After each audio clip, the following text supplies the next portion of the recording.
fun celebrations are happening worldwide. You see the beads, you smell the boils, and it's all happening on Bourbon Street, where we're at for this week's Studio 10 Tidbits, and you're just floating along. You know, they say that Bourbon Street is very haunted, so it's very on key.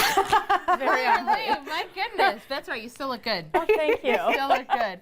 And it's a celebration fit for a king and some queens, but today also actually marks the end of carnival season and celebrations across the world that have significant Roman Catholic population. But today on Studio 10, we are just beginning the celebration. So actually, traditionally, in days like leading up to Lent, today, early Christians who feast in rich, fatty foods, meat, eggs, milk, lard, and cheese in anticipation of eating only fish instead of meat on Fridays, and practice types of fasting. So it's like, you know, getting it all out of your system beforehand. Right. Well, the celebration became Americanized in 1699 when French explorers landed near New Orleans and marked the holiday with street parties, masked balls, and lavish dinners.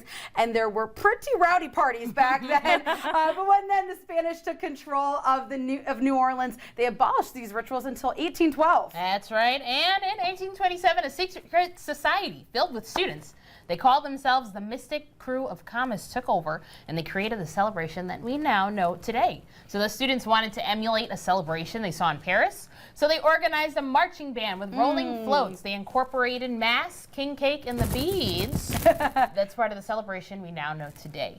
So let's talk about the significance of each of these different elements that we see each year, starting with the word Mardi. It's a French word for Tuesday and Gras for fat. Carnival signifies pre-Lenten festivities. Lent begins tomorrow on Ash Wednesday, ending the 6-week period of partying around the globe. Yes, and then carnivarium means to take away and remove meat. It derives from medieval Latin, from the Latin carnium, from meat. So it kind of puts it all together. Carne, meat. Carne, meat, yes. And we can't ignore the purple, the gold, and the green that we don't see on Claudia. Yes. And that's because purple signifies justice, gold means power, and green represents faith.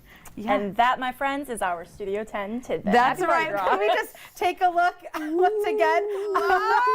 Yes. Well, when she's not in front of the green screen, we'll have to show off the perfect Mardi Gras pants. I did wear pants to work. I promise. But your helmet, your headband looks great. That's working, yeah. Yeah. Oh Yeah. my gosh. That's working. I can see the green there. Yeah. Actually, maybe not, but that's okay. But we look good on Bourbon Street. Yes, We should we fit for do. almost a parade. But we are just getting started with the Mardi Gras celebration. That's right, because we do have a few guests joining us here in studio today, but before we welcome them in, let's check in with Justin, who's outside in the weather.